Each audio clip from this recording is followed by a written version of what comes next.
ولید گردیزی اچھے سے جانتا تھا۔ وہ ایک بزنس مین تھا جو اپنے نفع و نقصان کا پہلے سوچتے ہیں۔ اسی وقت آواز کے ساتھ لفٹ کھل گئی۔ ولید گردیزی بھی صبرین کے ساتھ ہو لیا۔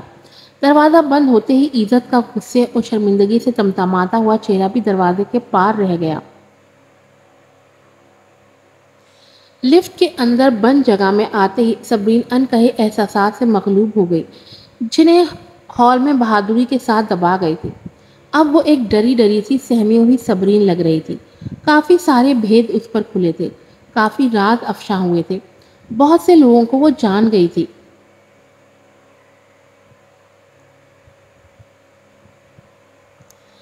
ولید اس کے چہرے کے اتار چڑھاؤ کو مسلسل نظر میں رکھے ہوئے تھا۔ اس کے زرد پڑتے چہرے کو دیکھ کر وہ نرمی سے مسکرایا اور سر پر تھپکی لگائی۔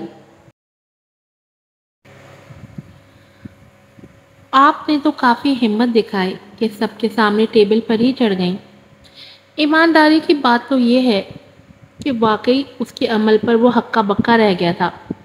یہ تقریب اس کی زندگی کی یادگار تقریب رہی تھی۔ وہ جب ٹیبل پر اچھل کر کھڑی ہوئی تھی تو اسے بہت دلکش لگ رہی تھی۔ غیر ارادی طور پر صبرین نے اس کے ہاتھ کے ٹچ سے خود کو دور کر دیا۔ وہ اس وقت قدرتی طور پر الجھی ہوئی تھی۔ اس کا ذہن بالکل بھی حاضر نہیں تھا۔ مختلف سوچوں نے اسے الجھا کر رکھ دیا تھا۔ گردیزی صاحب، آپ واقعی میں عزت کے ماموں ہیں۔ اس نے جیسے پھر سے یقین کرنا چاہا۔ بالکل۔ ولید گردیزی نے سر ہلا کر مان لیا کہ وہی عزت کا ماموں ہے، اس کی ماں کا بھائی۔ مجھے بھی کچھ وقت پہلے ہی پتا چلا تھا کہ آپ یزدانی صاحب کی چھوٹی بیٹی ہیں۔ میں آپ کے اور عزت کے بارے میں اچھی طرح سے جانتا ہوں۔ وہ اکثر مجھ سے آپ کی باتیں کیا کرتا تھا۔ وہ مسکرایا۔ دوسرے لفظوں میں کہہ سکتا ہوں کہ یہ عزت ہی تھا جس نے آپ کو دھوکہ دیا۔ میں آپ سے اس کے لیے سچے دل سے معافی مانگتا ہوں۔ اپنے ولا کی رینوویشن کے دوران مجھے اچھی طرح آپ کی صلاحیتوں کا اندازہ ہو چکا ہے۔ آپ واقعی میں ایک قابل تعریف ہیں۔ وہ سر ہلاتے ہوئے مسلسل اس کی تعریف کر رہا تھا۔ ادھر صبرین جیسے اپنی جگہ ساکت کھڑی رہ گئی تھی۔ تو یہ آدمی بھی پہلے سے سب کچھ جانتا تھا۔ تو پھر آپ نے مجھ سے جھوٹ کیوں بولا کہ آپ دور کے رشتے دار ہیں؟ صبرین جیسے کسی گہری کھائی سے بول رہی تھی۔ اس کا ذہن ابھی تک سوچوں کے مختلف الجھاؤ میں تھا۔ میں سمجھا تھا آپ یہ جان کر مجھ سے نفرت نہ کرنے لگ جائیں۔ دوسرے معنی میں نہیں چاہتا تھا آپ مجھ سے عزت کے ماموں ہونے کے ناطے نفرت کریں۔ اس نے سچائی سے اعتراف کیا۔ میری آپ کے لیے تعریف سچائی پر مبنی ہے، ولید گردیزی نے آہستگی سے کہا۔ صبرین نے ایک تھکی تھکی سی سانس خارج کی۔ معاف کیجیے گا، ایک سوال اور پوچھنا ہے۔ کیا عزت کا کوئی دوسرا ماموں بھی ہے؟ یہ پوچھتے اس نے ولید سے بالکل نظر نہیں ملائی تھی۔ اس کے سوال پر وہ ششدر رہ گیا۔ کچھ پل تو حیرانگی کے سمندر میں ڈوبا رہا، جیسے سمجھ میں نہیں آیا ہو کہ کیا جواب دے۔ پھر حیرت کے سمندر سے باہر آتے ہی بے اختیار نفی میں سر ہلا کر مسکرایا۔ بالکل نہیں۔ صبرین یہ سن کر ایسی ہو گئی جیسے کاٹو تو بدن میں لہو نہیں۔ اس کا ذہن اب سوچنے سمجھنے سے مکمل عاری ہو گیا۔ وہ دنگ سی ایک جگہ کھڑی تھی جیسے کوئی پتھر کا مجسمہ۔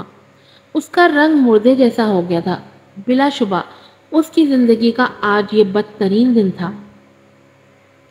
یہ احساس کہ وہ جس شخص کے ساتھ زبردستی بن گئی وہ کوئی دوسرا شخص ہے تو اسے ایسا لگا تھا جیسے اس کی کشتی کنارے پر آنے سے پہلے بیچ مندہار میں ہی ڈوب گئی ہو۔ اسے لگا جیسے وہ بھی یوں ہی ڈوب کر ختم ہو جائے گی۔ تو یہ ثابت ہوا کہ شہزام سوری عزت کا ماموں نہیں ہے۔ قسمت نے اسے غلط شخص کی طرف دھکیلا تھا۔ اور یہ فریا، اس کی تو میں اچھی طرح طبیعت صاف کروں گی۔ یہی وہ عورت تھی جس نے ببانگ دہل دعویٰ کیا تھا کہ اس نے درست شخص کی تشخیص کی ہے۔ اس نے دل میں پکا ارادہ کر لیا کہ فریا کو آسانی سے مرنے نہیں دے گی۔ وہ اس کی زندگی کو جہنم سے بدتر کر دے گی، اس کی زندہ ہی کھال اتار دے گی۔ یہ فریا ہی تھی نا جس نے بڑے اعتماد سے کہا تھا کہ اس نے بالکل صحیح آدمی دکھایا ہے۔ اس بات نے صبرین کو ایک گہری دلدل میں جھانک اکیلا تھا، ایک گہری دلدل جس سے وہ اب کتنے ہی ہاتھ پاؤں مارتی نہیں نکل سکتی تھی۔ ہیلو، آپ کی طبیعت تو ٹھیک ہے مس صبرین؟ ولید اس کے اڑتے چہرے کے رنگ دیکھ کر بے چینی سے بولا۔ وہ ایسی تھی جیسے بس ابھی بے ہوش ہو کر گر پڑے گی۔ اپنے آپ سے غافل، اسے پتہ نہیں چل رہا تھا وہ کہاں کھڑی ہے۔ وہ پوری طرح اپنے خیالوں سے چوکی۔ ہاں میں ٹھیک ہوں، شاید اپنی جنگ آپ لڑتے لڑتے تھک گئی ہوں، وہ تھکی تھکی سی لگی۔ ہو سکتا ہے گھر جا کر آرام کرنے سے بہتر محسوس کروں۔ لفٹ کھل گئی تھی، صبرین نے قدم باہر نکالے تھے۔ لفٹ سے باہر آتے ہی صبرین کو سب کچھ بدلا بدلا سا لگا، جیسے اس کے ارد گرد ہر چیز اس کے احساسات کے ساتھ چینج ہو گئی ہو۔ ولید گردیزی نے بھی اس کے ساتھ پیش قدمی کی۔ چلے میں آپ کو گھر چھوڑ آتا ہوں، آپ کی طبیعت ٹھیک نہیں لگ رہی مجھے۔ ولید گردیزی نے اس کے خیال سے پیشکش کی۔ نہیں شکریہ، میں خود ڈرائیو کر سکتی ہوں۔ اس نے ہاتھ ہوا میں لہرایا۔ مجھے اکیلا جانے دیں عزت کے ماموں۔ صبرین کو خدشہ تھا کہ وہ کہیں پچھتاوے میں آ کر سمندر میں نہ کود جائے۔ بہت بہتر، پلیز دھیان سے ڈرائیو کیجیے گا اور گھر پہنچ کر خیریت کا میسج بھیج دیجیے گا۔ وہ اس کی کار تک اس کے ساتھ چلا۔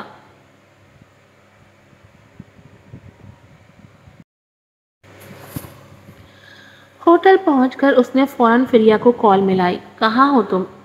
میرا ابھی ٹیسٹ ختم ہوا ہے، اب لنچ کے لیے کہیں جانے کا سوچ رہی ہوں۔ فریہ کی تھکی تھکی اور بیزار آواز آئی۔ اس کے بعد میرا ایک اور ٹیسٹ ہے، اور ہاں میں نے سویر پرواز کو فون کر کے تمہاری خیریت پوچھی تھی۔ تمہارے سارے کارنامے مجھ تک لفظ بلفظ پہنچ گئے۔ اوسم یار، یو ڈیڈ گریٹ جاب میرے بچے، فریہ چہکی تھی۔ میں ابھی تمہارے پاس آ رہی ہوں، کچھ ہے جو مجھے تم کو بھی بتانا ہے، اور ہاں اچھا ہے کہ اپنے لیے ہیلمٹ اور باڈی آرمر کا بندوبست کر لو، کیونکہ غلطی سے میں تمہاری جان بھی لے سکتی ہوں۔ اس کی آواز خوفناک حد تک سرد تھی۔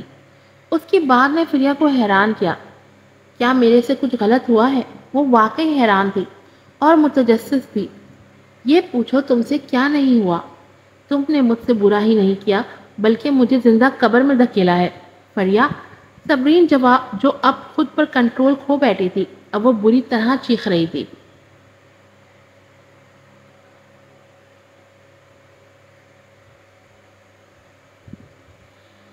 شہزام عزت کا ماموں بالکل بھی نہیں ہے۔ تم نے مجھے غلط شخص سے ملایا فریہ، بہت برا کیا، بہت برا۔ وہ تیز آواز میں اس پر چیخی تھی۔ بس نہیں چل رہا تھا فریہ کو فون کے ریسیور سے نکال کر گچی مروڑ دے۔ نہیں، ایسا کیسے ہو سکتا ہے؟ فریہ کو سمجھ میں نہیں آ رہا تھا کہ کیا کہے۔ اس سے کوئی جواب نہ بن پایا، وہ تو خود شاک تھی۔ میں آج عزت کے ماموں سے ملی تھی اور وہ شہزام سوری سے بدل کر ولید گردیزی بن گیا۔ وہی آدمی کچھ دن پہلے مجھے جس کے ولا کا پروجیکٹ دیا گیا تھا۔ صبرین کو لگا جیسے بس اب وہ ابھی رو پڑے گی۔ او اللہ، آخر مجھ سے ایسی کون سی غلطی ہوئی تھی جس کی سزا اتنی بڑی ملی؟ اب وہ بری طرح رونے لگی۔ یہ اس کی زندگی کا ناقابل تلافی نقصان تھا، ناقابل تلافی۔ دوسری طرف سے فریہ بالکل گمسم سی ہو گئی تھی۔ تو کیا اس کے بھائی نے غلط بتایا یا خود اس کو سمجھنے میں غلطی ہوئی؟ جو بھی تھا، اس نے صبرین کی پوری زندگی کا نقصان کر دیا تھا جس کی تلافی اب ناممکن تھی۔ 2 گھنٹوں بعد وہ فریہ کے سامنے تھی، اداس تھی۔ صبرین اس وقت رو رو کر تقریباً تھک چکی تھی۔ اب سوجن زدہ نم آنکھوں کے ساتھ صوفے پر ہارے ہوئے جواری کی طرح بیٹھ گئی تھی۔ اسے فریہ کو دیکھنے کا بالکل جی نہیں تھا۔ فریہ کسی سے واقعی ہیلمٹ ادھار لائی تھی۔ مارنے کے اصول ہوتے ہیں، تم مجھے کہیں بھی مار کر اپنا غصہ نکال سکتی ہو، لیکن چہرے کو نشانہ مت بنانا۔ فریہ نے اسے افسردگی سے دیکھا۔ صبرین بے بسی اور دکھ سے اسے دیکھ کر مسکرا دی۔ تو پھر میرے ساتھ دریا میں کود سکتی ہو۔ فریا نے افسوس سے سر ہلایا۔ تمہیں پتا ہے سبی، تم سے بات کرنے کے بعد پورے 30 منٹ تک اپنی غلطی پر غور کرتی رہی ہوں۔ میں نے اس منظر کو واپس بار بار سوچا جب میرے بھائی نے روڈ پر چلتے ایک آدمی کی طرف اشارہ کیا تھا کہ یہ عزت کا ماموں ہے۔ اس وقت دو آدمی ایک دوسرے کے ساتھ ساتھ چل رہے تھے۔ شہزام بھائی یقیناً ان دو میں سے ایک تھا۔ ان کا انداز دبنگ تھا اور شخصیت میں کسی بادشاہ کسی شان تھی۔ میں واقعی متاثر ہو گئی تھی اور قدرتی طور پر شہزام بھائی نے میری توجہ کھینچی تھی۔ فریا سب یاد کرتے بول رہی تھی، اور قدرتی طور پر تم نے یہ خود ہی سوچ لیا کہ یہ خوبصورت آدمی ہی عزت کا ماموں ہو سکتا ہے۔ صبرین نے اس کی بات میں دخل اندازی کی اور تکلیف سے ہنسی۔ اس کی بات پر فریا نے شرمندگی اور پچھتاوے سے سر جھکا دیا اور ایک ہاتھ کے ناخن دانتوں سے کاٹنے لگی۔ یہ اندرونی انتشار تھا جس کی وجہ سے وہ لاشعوری طور پر ناخن دانتوں سے کترنے لگی تھی۔ یہ صحیح کہا کہ میں نے فطری طور پر یہ قیاس کر لیا کہ یہی خوبصورت آدمی عزت کا ماموں ہو سکتا ہے۔ دوسرے آدمی نے توجہ نہیں کھینچی۔ کیا وہ آدمی اس جیسا دکھتا تھا؟ صبرین نے موبائل گیلری سے ایک تصویر سرچ کر کے اس کے آگے کی۔ یہ تصویر اس نے تب نکالی تھی جب ولا کی رینوویشن کا کام شروع کیا تھا۔ میں نے اس وقت توجہ نہیں دی تھی، لیکن یہ آدمی بالکل اس آدمی کے جیسا دکھتا ہے۔ تو کیا یہ عزت کا ماموں ہے؟ فریا نے کچھ ہچکچا کر اسے دیکھا۔ اس کی بات پر صبرین اپنے درد کرتے سینے پر ہاتھ رکھ کر رہ گئی۔ اف اللہ، تمہاری اس غلط تشخیص نے میری شادی ہی تباہ کر دی فریا۔ کیا تم جانتی ہو فریا، ان گزرے مہینوں میں نے کیا کچھ نہیں برداشت کیا۔ صبرین کی آنکھیں پھر سے برسنے کو تیار تھیں۔ ہر روز اس بد اخلاق آدمی کی زبانی بدسلوکی کی وجہ سے میں پاگل ہونے کے قریب ہو جاتی تھی۔ کیا نہیں کرنا پڑا مجھے، اس کے کپڑے دھونے سے لے کر اس کا گھر صاف کرنے اور کھانا پکانے تک میں نے خود کو مفت کی نوکرانی بنا لیا۔ صبرین اپنے ہاتھوں کو گھورتے جیسے خود سے باتیں کر رہی تھی۔ جب کبھی میں حوصلہ ہارنے لگتی تھی، میں خود کو خود ہی حوصلہ دیتی تھی کہ یہی برداشت مجھے عزت کی مامی کے رتبے پر فائز کر دے گی۔ لیکن آخر میں مجھے پتا چلا کہ میں نے تو ایک غلط آدمی سے امیدیں باندھ لی تھی۔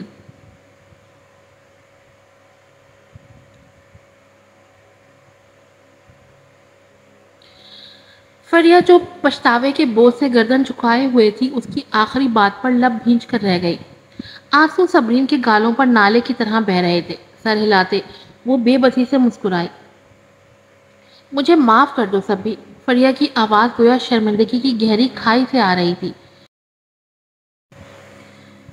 کیا اگر میں تمہیں اپنے بھائی سے ملاؤں تو ہو سکتا ہے مسئلہ حل ہو جائے؟ صبرین نے اسے خون چھلکاتی نظروں سے گھورا۔ پہلے تمہاری غلط نشاندہی نے میری زندگی تباہ کی، اب تم اپنے بڑے بھائی جان کو بھی اس میں گھسیٹنا چاہتی ہو۔ اس کی بات پر فریا کی آنکھیں پچھتاوے سے بھر آئیں۔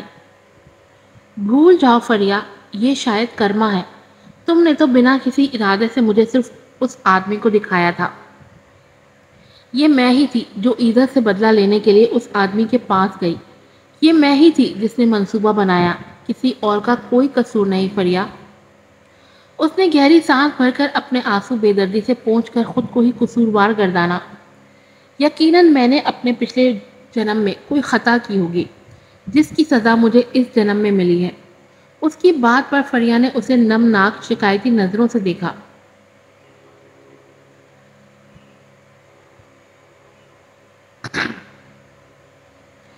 یہ کیا کہہ رہی ہو تم؟ مت کہو ایسا۔ پھر جیسے اس کی آنکھیں کسی خیال سے چمک اٹھی۔ او ہاں، تم نے بتایا تھا نا کہ ولا کا مالک تم میں دلچسپی لے رہا تھا اور یہی شخص اصل میں عزت کا ماموں ہے۔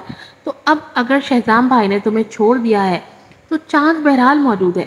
فریا نے اسے جیسے نئی راہ دکھائی، جس پر صبرین نے اسے غصے اور تعصب سے دیکھا۔ یہ کیا کہہ رہی ہو تم؟ مجھے افسوس ہوا۔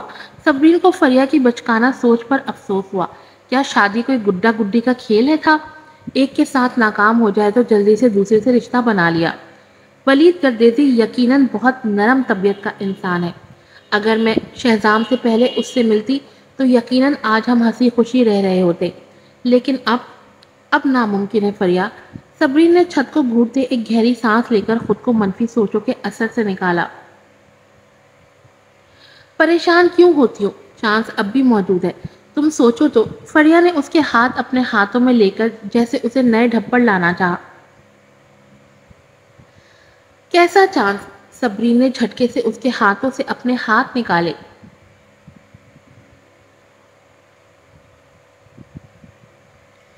بھولو مت کہ میں شہزام کی قانونی بیوی ہوں۔ ولید گردیزی کے والدین ایک ایسی لڑکی سے کبھی رشتہ نہیں کریں گے جو پہلے سے شادی شدہ رہ چکی ہو۔ صبرین نے سرد نظروں سے اسے گھورا۔